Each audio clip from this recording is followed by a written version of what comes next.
aos Romanos. Eu estarei lendo capítulo 1, dos versículos 18 ao 32.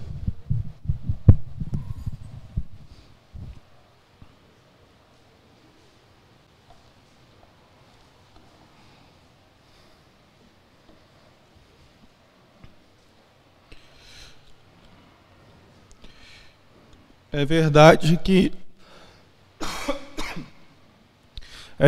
que em nosso tempo tem se diminuído o número de mensagens contra o pecado do homem. E mais ainda, tem se diminuído o número de mensagens sobre a ira de Deus. Se ouvimos pouco sobre o pecado, a verdade é que muito menos temos ouvido sobre o fato de que Deus está irado. Estarei lendo dos versículos 18 ao 32 do capítulo 1 de Romanos. A ira de Deus se revela do céu contra toda impiedade e perversão dos homens que detêm a verdade pela injustiça. Porquanto o que de Deus se pode conhecer é manifesto entre eles, porque Deus lhes manifestou. Porque os atributos invisíveis de Deus, assim o seu eterno poder, como também a sua própria divindade, claramente se reconhecem desde o princípio do mundo, sendo percebido por meio das coisas que foram criadas. Tais homens são por isso indesculpáveis, porquanto, tendo conhecimento de Deus, não o glorificaram como Deus, nem lhe deram graças. Antes, se tornaram nulos em seus próprios raciocínios, obscurecendo-lhes o coração insensato. Inculcando-se por sábios, tornaram-se loucos, e mudaram a glória do Deus incorruptível em semelhança da imagem de homem corruptível, bem como de aves, quadrúpedes e répteis.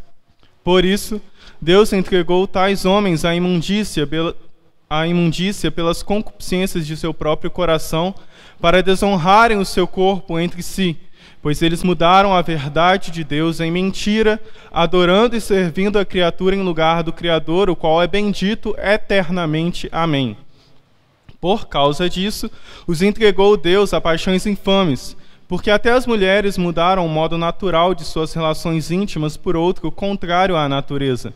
Semelhantemente, os homens também, deixando o contato natural da mulher, se inflamaram mutuamente em sua sensualidade, cometendo torpeza, homens com homens, e recebendo em si mesmos a merecida punição do seu erro. E por haverem desprezado o conhecimento de Deus, o próprio Deus os entregou a uma disposição mental reprovável, para praticarem coisas inconvenientes, cheios de toda injustiça, malícia, avareza e maldade, possuídos de inveja, homicídio, contenda, dolo e malignidade, sendo difamadores, caluniadores, aborrecidos de Deus, insolentes, soberbos, presunçosos, inventores de males, desobedientes aos pais, insensatos, pérfidos, sem afeição natural e sem misericórdia. Ora, conhecendo eles a sentença de Deus, de que são passíveis de morte os que tais coisas praticam, não somente as fazem, mas também aprovam os que assim procedem. Vamos mais uma vez ao Senhor em oração? Graças te damos, ó Deus, porque foi dado a nós o privilégio de conhecer a tua sabedoria exposta nas tuas escrituras, e graças te damos porque nos foi dado o privilégio de crer em ti, e nos foi dado o privilégio de sermos alimentados por meio de ti. E é o que lhe peço, Senhor, que a tua mão esteja trabalhando nesta noite, nesta igreja, a fim de que os corações sejam inundados por tua verdade e, ao terminar do culto, o temor do Senhor tenha aumentado nos corações do teu povo aqui presente nesta noite. Em nome de Jesus Cristo. Amém.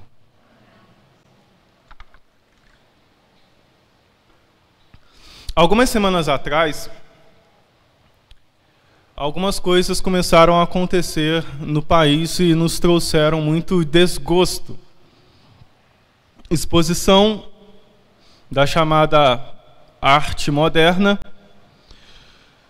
não só em quadros, como aconteceram no sul do país, como também no museu aqui em Belo Horizonte, mas a própria exposição do corpo do homem, como aconteceu em São Paulo, no Museu de Arte Moderna. Após tamanha confusão, o assunto foi levado à televisão. E várias emissoras defenderam o ato como sendo uma exposição de arte da qual nós deveríamos compreender ser isto arte. Nós estávamos sendo intolerantes ao negar tal fato como arte. O que eu quero lhes mostrar nesta noite é que toda esta exposição, e não só a exposição em si, do que veio chamar de arte, mas como a própria intenção do homem em fazer tal exposição e apoiar tais projetos, e tudo o que está se relacionado a isto, é a expressão da própria ira de Deus derramada sobre o nosso país. Isso não acontece só no Brasil, mas como somos brasileiros, vamos falar daquilo que está dentro do nosso quintal, daquilo que está acontecendo dentro do país no qual Deus nos colocou. Eu vou mostrar nesta noite um pouco da ira manifesta de Deus, dos versículos 18 ao 23, eu irei lhes mostrar o motivo pelo qual Deus está tão irado. E dos versículos 24 ao 32, como Deus está derramando esta ira na terra. Algo está fazendo a espada de Deus começar a se encher de chama. Algo está queimando. E os olhos de Deus, dos quais o mal não pode ver, ou como diz o profeta Abacuque, Deus é tão puro de olhos que o mal não pode contemplar, ao olhar para a terra, algo que o homem faz inflama os olhos de Deus. A sua ira queima, o seu anseio pela punição do pecado começa a arder. Uma vez que isso começa a queimar, Deus começa a punir o ser humano. Percebam que o texto inicia dizendo: a ira de Deus se revela do céu. Isto quer dizer, em termos básicos, que o Paulo, no caso, não está se referindo ao juízo final. Ele está se referindo a algo que está acontecendo agora. Inclusive, estava acontecendo no seu próprio tempo. A ira estava sendo manifestada na terra.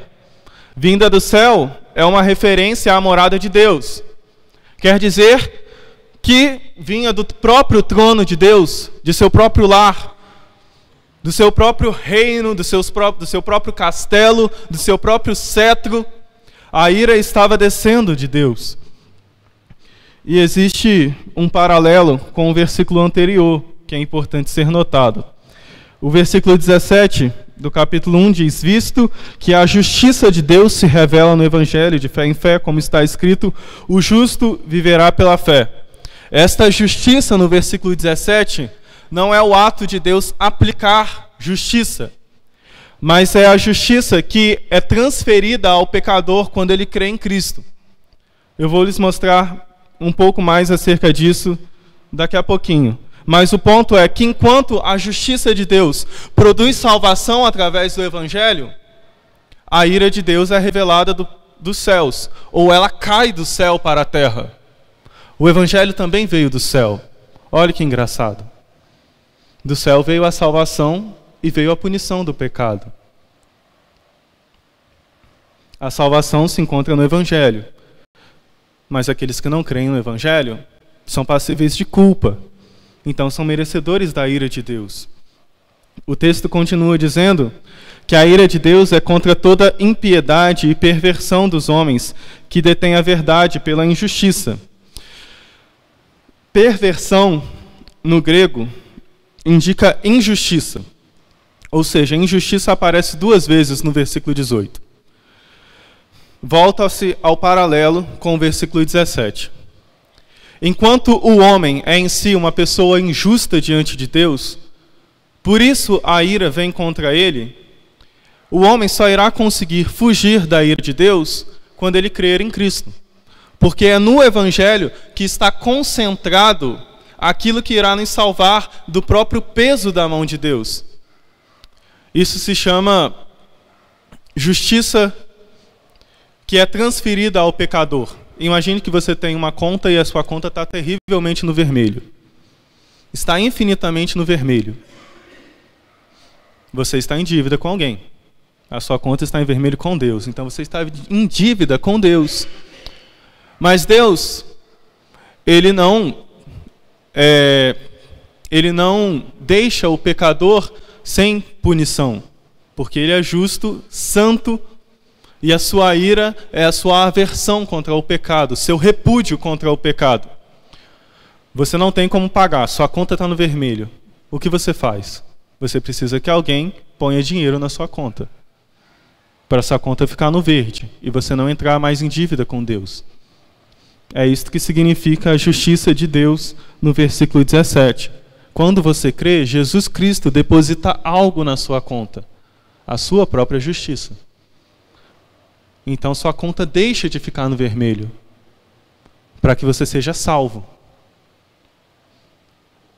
Apesar da nossa conta o vermelho ser infinito, o verde de Cristo é tão grande, ou a sua justiça é tão maior que consegue cobrir uma multidão de pecados.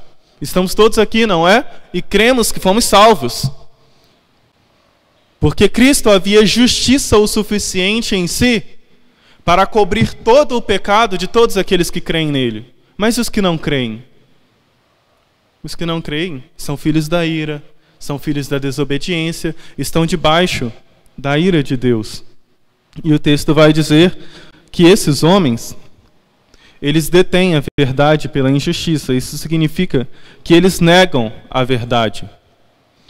Porque o seu coração, ele é tão perverso, ele é tão irreverente, ele é tão injusto, que ele faz questão de cegar os olhos do homem para que ele não veja nada relacionado a Deus.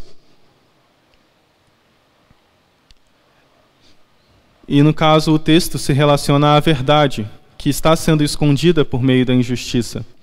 Que verdade é esta? Acompanhe. Porquanto o que de Deus se pode conhecer é manifesto entre eles, porque Deus lhes manifestou. Deus manifestou a verdade dele. Aí Paulo vai explicar. Porque os atributos de Deus, assim o seu eterno poder, como também a sua própria divindade, claramente se reconhecem desde o princípio do mundo, sendo percebidos por meio das coisas que foram criadas.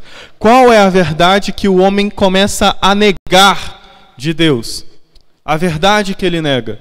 Ele nega os atributos de Deus, ele nega o poder de Deus e ele nega a própria divindade de Deus. Sua conclusão é: não há Deus. Esta é a conclusão do homem. Nós olhamos para a natureza e dizemos: nossa, que coisas lindas. Os mineiros, quando vão para o mar, e dizem: isso tem que ser obra de Deus, porque é algo bonito demais. Mas o ímpio vai para o mar e olha: nossa, é sério? O acaso criou isso, que interessante. Os cientistas calculam a distância da Terra para os outros planetas, o número de estrelas que tem no céu, o número de galáxias que tem no universo, e fazem um monte de contas para chegarem à conclusão: não há Deus. Porque seus corações são perversos e cegam o entendimento do homem. Por que acham que Deus está tão irado com o homem? Ele nega os seus atributos, ele nega o seu poder, e ele chega ao ponto de dizer: não há Deus. É como se não houvesse limite para a loucura do ser humano. Por isso, o final do versículo 20 diz: tais homens são, por isso, indesculpáveis. Imagine, vamos supor que eu seja um arquiteto, que eu tenha uma um escritório de engenharia e arquitetura. E eu dou à igreja um novo projeto, sem custos. Mas então passa-se o tempo e eu percebo que ninguém citou o meu nome, não houve oração de gratidão. Não houve, não para a minha própria glória, mas não houve nem sequer uma citação de que houve um projeto que foi doado para a igreja. Como acham que eu me sentiria? Eu ficaria bravo. Mas como assim? Eu fiz um esforço, eu gastei o meu tempo de trabalho para criar um projeto para a igreja, e um projeto de graça. E eu lhes dei esse projeto, e de repente ninguém deu valor ao trabalho que fiz. No caso do ser humano, ele ia ficar desapontado, ia ficar triste. No caso de Deus, ele fica irado. Por isso o texto diz, no versículo 21, tendo conhecimento de Deus, não glorificaram como Deus, nem lhe deram graças. O ser humano consegue chegar a um ponto tão ridículo, que ele é capaz de não só negar a existência de Deus, mas negando a existência de Deus, ele não irá glorificar a Deus e não irá dar graças a Deus. Mas Deus criou isto tudo para a glória dele e ainda fez questão de pôr o homem na terra. E após a queda do homem, ele fez questão de continuar o seu plano de redenção. Por isso estamos todos aqui. Vamos supor que Deus tivesse a opção de ter acabado com o ser humano na época em que Adão pecou. Não existiríamos. Não passaríamos pelas alegrias que aqui temos. Não teríamos a alegria de casar, de ter filho. Não teríamos a alegria de saber o que é a salvação, porque haveria apenas nada. E a gente nem sabe o que significa ser nada. A gente não consegue nem imaginar o que é a vida após a morte. Mas os homens insistem em caminhar por este caminho, afrontando Deus, indo contra Deus, com terrível ousadia, batendo de frente com Deus, como se o pudessem fazer.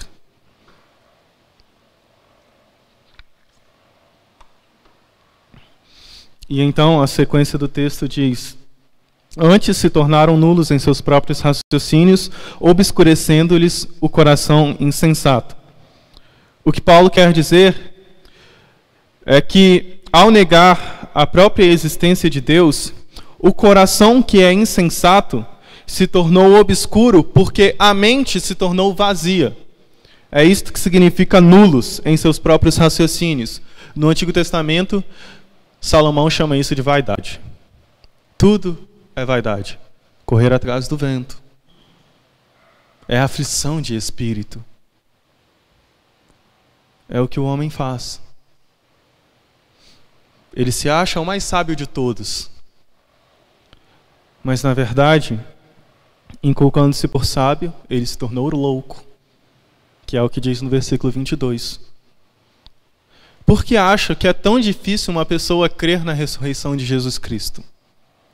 Paulo foi até Atenas, pregou aos atenienses, falou sobre o fato de Deus ter criado a humanidade, ter criado todas as coisas, e falou que Deus mantém isto tudo do jeito que está. E então, concluindo o sermão, Paulo cita a ressurreição. De repente, todos os atenienses que estavam com os ouvidos atentos o rejeitaram, porque a ressurreição era algo estranho para eles, era inaceitável. Paulo diz em 1 Coríntios, capítulo 1, versículo 23 e 24, porque tanto os judeus pedem sinais como os gregos buscam sabedoria, mas nós pregamos Cristo crucificado, escândalo para os judeus e loucura para os gentios. Inculcando-se por sábios, tornaram-se loucos. Não é o que eles nos dizem? Serem os mais sábios e nós somos loucos? A loucura deles faz com que eles pensem serem sábios. Então eles se assentam na televisão e defendem todo tipo de verdade, entre aspas, que está em oposição com a verdade de Deus.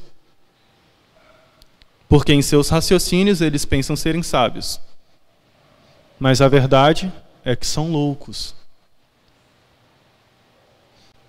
Por que Deus está tão irado contra a humanidade? A humanidade nega os seus atributos, nega o seu poder, diz que não a Deus, não lhe dá graças, não lhe dá glórias. Pensando serem sábios, eles agem como loucos, e então o ápice do ponto de Paulo em mostrar o motivo pelo qual Deus está irado é o versículo 23. Mudaram a glória de Deus incorruptível em semelhança da imagem de homem corruptível, bem como de aves, quadrúpedes e répteis. Isto se chama idolatria. Se tem um pecado do qual vai contra a própria existência de Deus, é a idolatria. Ela não só põe Deus de lado, mas como ela diz que Deus não é suficiente para o homem. Isso é o que acontece com nós quando o nosso coração está cheio de ídolos. Nós precisamos satisfazer esses ídolos de alguma forma. Então deixamos de satisfazer a Deus, porque Ele deixa de ser suficiente para nós. Como ilustração do Antigo Testamento, a gente busca cisternas vazias e nos esquecemos de Deus, que é a água viva. É quando nos esquecemos que a única coisa que pode satisfazer o coração do homem é Deus. Existe um vazio tão grande, mas tão grande no coração do homem, que nem o universo inteiro pode preenchê-lo. Se Deus não tomar conta do coração deste homem, a loucura dele vai se tornar maior. Porque ele estará alimentando os ídolos do coração dele. E esses ídolos são os mais egoístas possíveis. Esses ídolos refletem os desejos do seu próprio coração. Percebam, o homem chegou a um ponto em que ele já não adora mais o sol, já não adora mais a lua, ele adora a si mesmo. Se ele adora a si mesmo, então quer dizer que o seu ídolo é o seu próprio eu. Sendo isso, quem é Deus para este homem? Ele mesmo. Então qual é o limite para este homem? O limite da sua imaginação. Por que Deus está tão irado? Existem motivos reais para Deus estar irado contra este país. Existem motivos reais para Deus estar irado com um homem que habita na terra que Ele criou.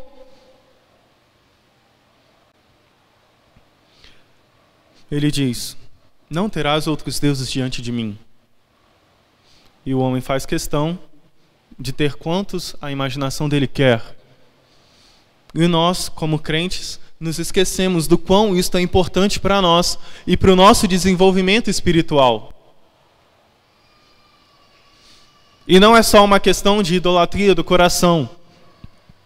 Mas percebam que cabe a nós, como igreja, defensores dos oráculos de Deus, anunciar ao mundo que Deus está irado contra ele por causa do seu pecado. E se eles não se converterem, o inferno será o lugar deles. Alguém disse uma vez que a terra é o único inferno que os cristãos irão sofrer e o único céu que os ímpios irão desfrutar. Porque aqui é o lugar de sofrimento, mas no céu não haverá. E aqui também há alegria, mas no inferno não haverá. E muitas vezes são pessoas que amamos. Vizinhos, colegas de trabalho, dos quais não têm a mínima ideia de para onde estão caminhando. Deus não poupará o peso de sua mão. Ele não poupou sobre Cristo Jesus. O que significa que Ele não irá poupar como ninguém. Isaías 53 diz que ao Senhor agradou moê-lo. Com Deus não se brinca. Mas o homem tem brincado com Deus. E ele mal sabe onde isto vai acabar. Nós sabemos. E precisamos avisar a eles. Dando sequência, então precisamos entender que a idolatria do coração do homem é o ponto máximo pelo qual mais faz a ira de Deus se inflamar. Se tem uma coisa que irrita Deus ao máximo, é o fato do homem ser idólatra. Porque ao ser idólatra, ele tira Deus do seu trono e põe qualquer coisa, até ele mesmo. Ele diz: você não sabe governar o mundo, eu sei fazer melhor. Você não sabe o que é melhor para a minha vida, eu faço melhor. Estando Deus irado, como ele aplica esta ira na terra? Então se iniciam os versículos 24 em diante. O versículo 24 inicia dizendo: por isso. Ao dizer por isso, Paulo está querendo nos mostrar que a idolatria é a causa do que irá ocorrer.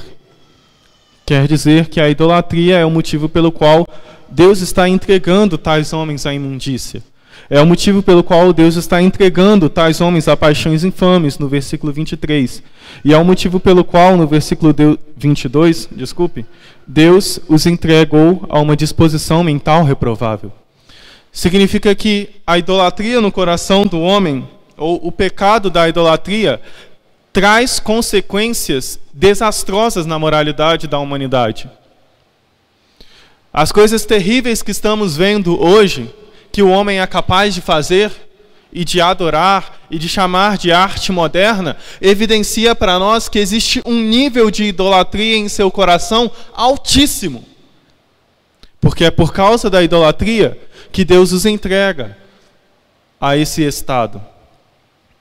O texto diz, então, Deus entregou tais homens à imundícia. Precisamos entender o que significa entregou. No grego, isso significa pôr de lado ou deixar de lado. Em outras palavras, quer dizer abandono. Mas vamos pensar que se Deus me abandonar, então eu vou parar de respirar, porque eu respiro porque Deus me faz respirar. Então, o que Paulo está dizendo não é que simplesmente Deus se esqueceu totalmente deste homem, a tal ponto de que nem o ar mais Deus está dando para ele. Quer dizer que Deus pôs este homem, ou entregou este homem, a algo. E este algo é o próprio coração dele.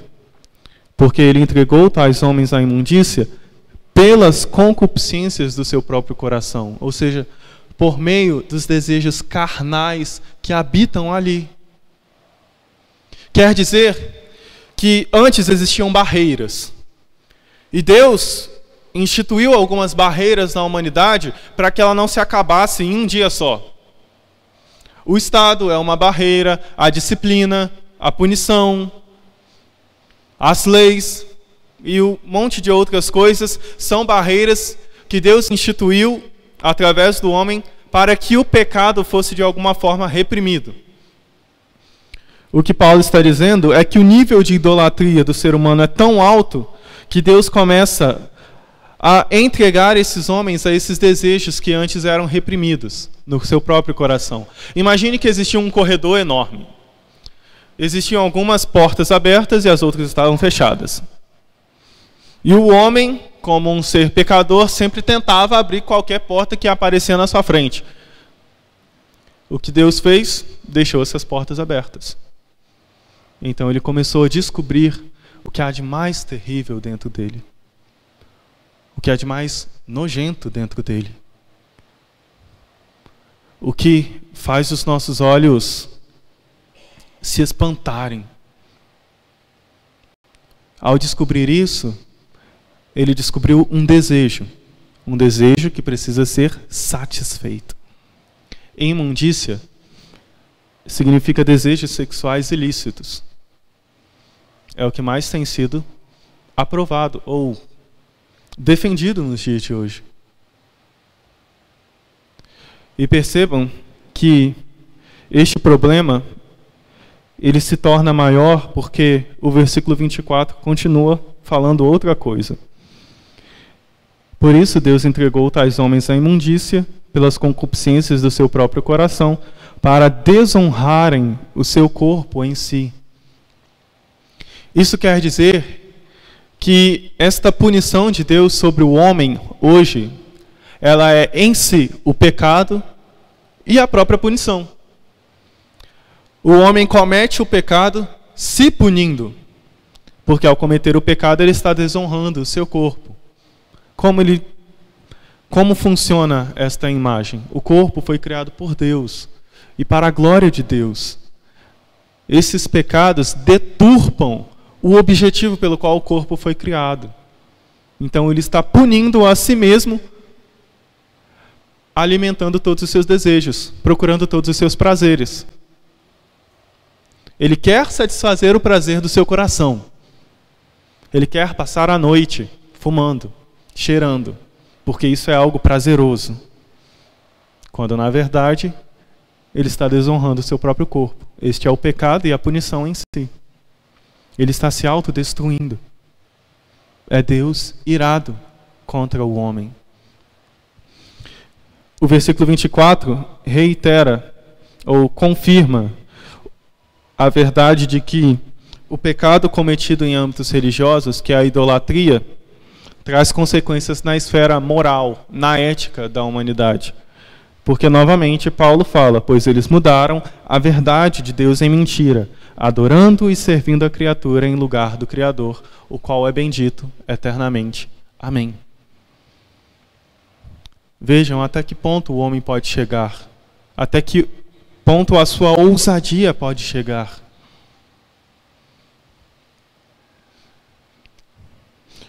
Dando sequência.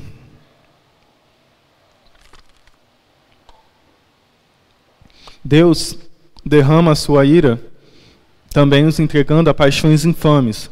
Isso quer dizer paixões vergonhosas. O modo como Paulo escreve indica que até o apóstolo ficou, como eu posso dizer, surpreso. Vejam só como ele escreve. Por causa disso, os entregou Deus a paixões infames, porque até as mulheres mudaram o modo natural de suas relações íntimas por outro contrário à natureza. Quer dizer, contrário ao padrão criado, ao instinto criado. Ela foi criada para se relacionar de um modo, e ela passou a negar isto, e isto causou surpresa no apóstolo Paulo. Mas ele dá sequência. Semelhantemente, não só as mulheres começaram a fazer o que fazem, mas os homens também, deixando o contato natural da mulher, se inflamaram mutuamente em sua sensualidade, cometendo torpeza, homens com homens, e recebendo em si mesmos a merecida punição do seu erro. Novamente, a mesma ideia dos versículos anteriores. Ele é o pecado e a punição em si. Ele peca punindo a si mesmo por meio do corpo. E aqui Paulo está ele está se referindo ao homossexualismo, que já existia na sua época, era reinante. No mundo grego isso fazia parte. Os homens se relacionavam, as mulheres era para procriação. Mas homens com homens era algo comum. Isso estava diante dos olhos dele. E qual era a resposta de Deus para isso? O que ele nos mostra é: este é o pecado e a punição. Esta é a minha ira manifesta no coração de um homem idólatra, altamente idólatra. Ele está punindo a si mesmo, como uma expressão do fato de eu estar irado contra ele. Se isto é consequência de um coração idólatra, o único meio de salvá-lo é derrubando o ídolo que está no seu coração. E o único forte o suficiente para derrubar um ídolo que se assenta no coração do homem é a pessoa de Jesus Cristo. Por isso, Paulo vai tratando de pecado até o capítulo 3, versículo 20, tanto dos gentios quanto dos judeus, e começa a resolução do problema do pecado, do 3, 21, e vai até o capítulo 10. Na verdade, até o capítulo 10 e 11. Como resolver o problema do pecado do homem? Jesus Cristo é aquele que consegue e tem poder o suficiente para resolver o problema do pecado do homem. Mas como assim? Você está me dizendo que o pecado do homossexualismo é algo tão terrível, que ele é o pecado e a punição em si. Deus está tão irado que deixa o homem cometer a tal atrocidade. Há salvação para ele? Há salvação para qualquer um até o momento em que ele morrer. Se é um homossexual, ele creu hoje, morreu amanhã, ele está salvo. Se ele creu hoje, morreu depois de 10 minutos, ele está salvo. Porque Cristo tem poder o suficiente para salvar o mais terrível dos pecadores. Não importa qual ele seja. Não importa o tamanho do seu pecado. Não importa a sua atrocidade. Cristo tem poder para salvar o mais terrível dos pecadores. Porque ele recebeu a punição sobre si. E porque a sua justiça cobre os pecados dele. O mais terrível de todos. Mesmo que ele tenha matado milhões, a justiça de Cristo o cobre. Porque há poder em suas mãos. Há poder em suas mãos. Ao não adorar a Deus, o homem ele também não segue os valores de Deus. Se ele não segue os valores de Deus, então ele começa a criar valores para si mesmos. E os denomina de liberdade. O homem pecador, ele tem um instinto natural de rebelião contra a autoridade criada, que o criou. Mesmo que ele não tenha consciência disto, ele se rebela contra Deus porque ele foi criado por Deus. Existe algo no coração do homem que o indica que ele tem que se rebelar para um lado, porque se ele for para o outro, este é o lado divino. E ele faz isso com prazer, ele faz isso com força, ele quer isso, ele anseia isto, porque é natural no seu coração. Então eles denominam isto de liberdade. A Bíblia diz que nós éramos escravos do pecado. E fomos salvos para sermos servos de Cristo. É a mesma expressão, é para sermos escravos de Cristo.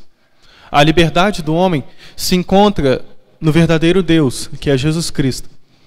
Se ele não está em Cristo, e ele anseia por algum tipo de liberdade, e ele não encontra esta liberdade em qualquer outro lugar, ele vai criar a sua liberdade, alimentando todos os desejos do seu coração. Se são terríveis, ele vai buscar alimentá-los. Se são hediondos, ele vai querer alimentá-los. Se a sociedade reprime isto, odeia isto, não importa. Ele precisa satisfazer o que está no coração dele.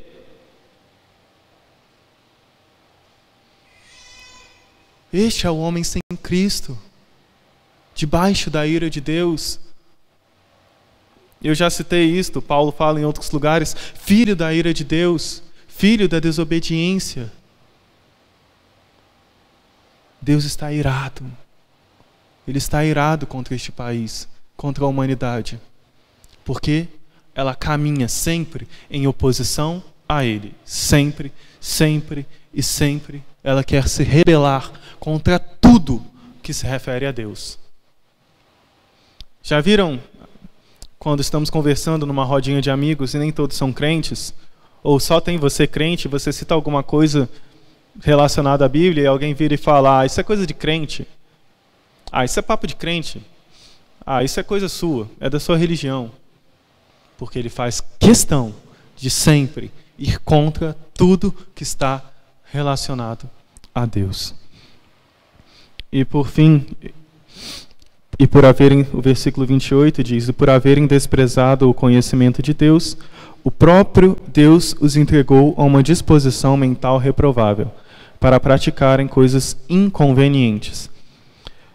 E por haverem desprezado. Isto funciona da seguinte forma. Imagine que eu tenho uma nota ela é verdadeira, mas eu não sei que ela é verdadeira. Alguém me pagou, me deu uma nota de R$100. Parece que hoje não é muito comum ver nota de R$100.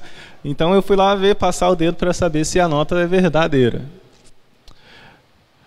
Por haverem desprezado, quer dizer que eu fiz um teste sobre a nota, e não importando se ela é verdadeira ou não, eu a disse que ela é falsa.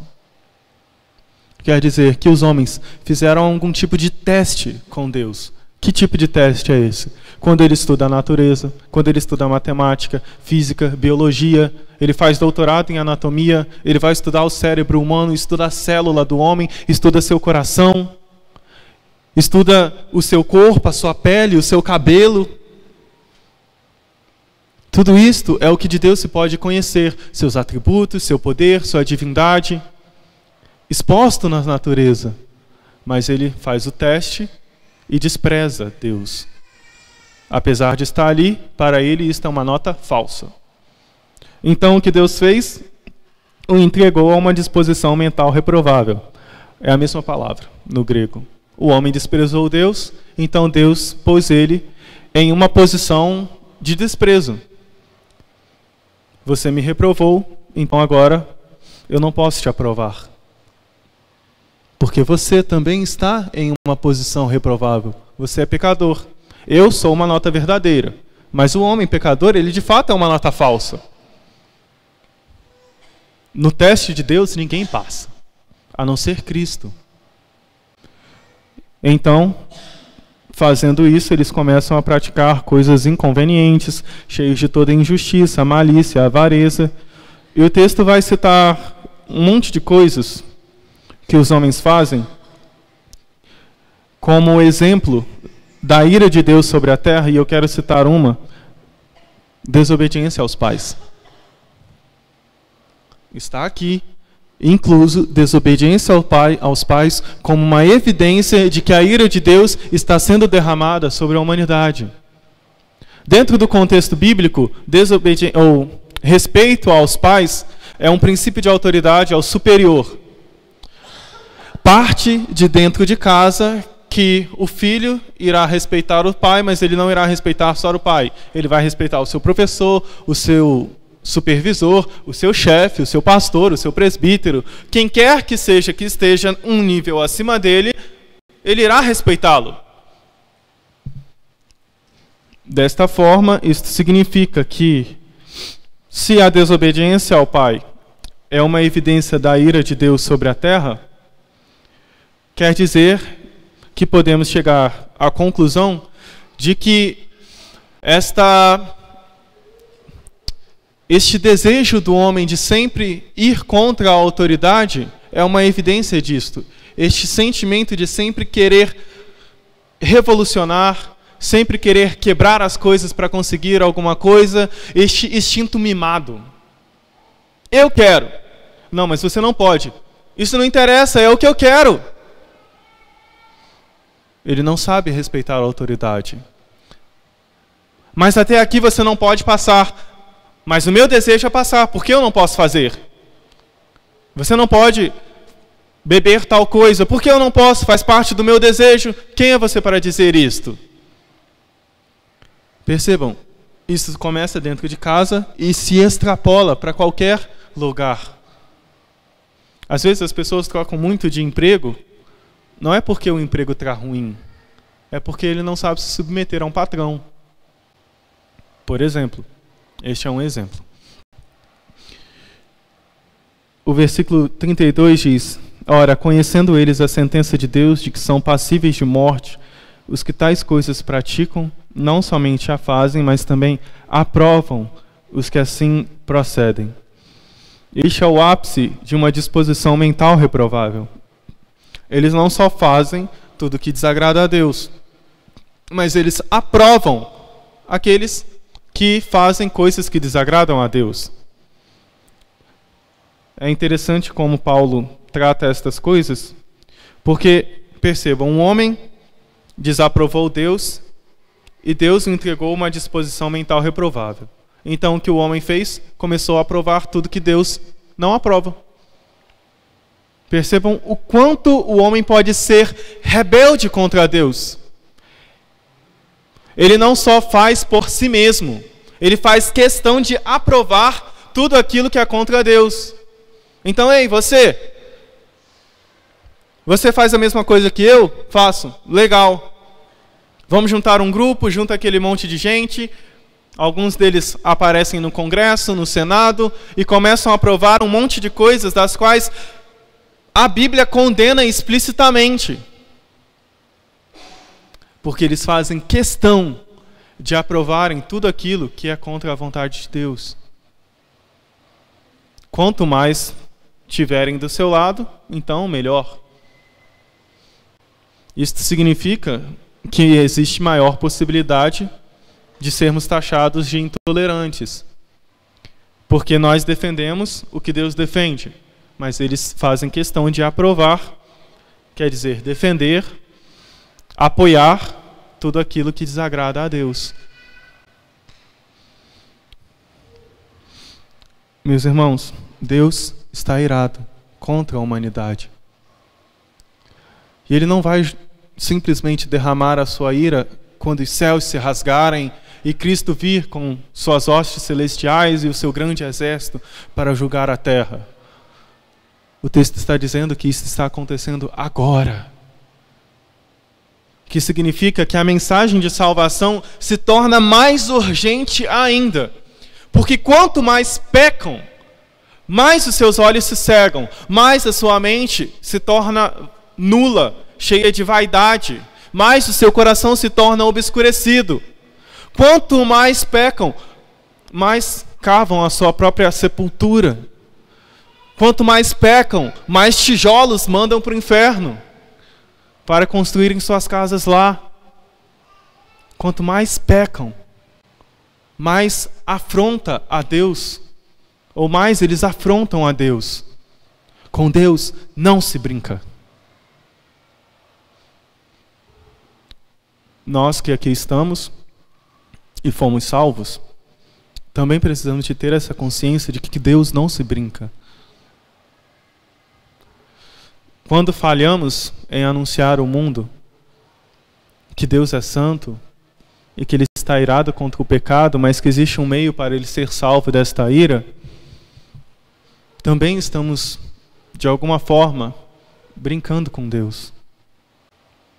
Porque estamos negligenciando algo que Ele fez questão de nos mandar fazer.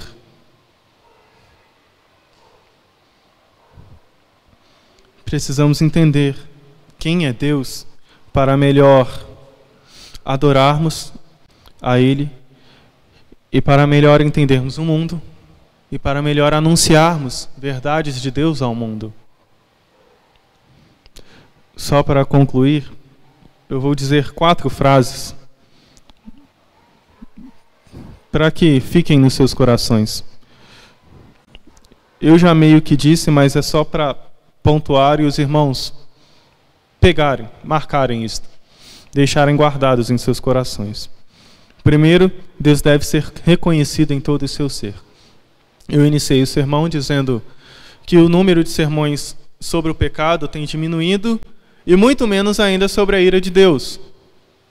Mas a verdade é que Deus está irado. Não é o fato de diminuir a pregação de que Deus vai diminuir a sua ira. As pessoas só vão parar de notar isso, mas Deus vai continuar irado do mesmo modo. Não conhecer Deus em todo o seu ser é falho no nosso entendimento cristão. A gente vai ter uma perspectiva errada do Evangelho, do homem, da igreja,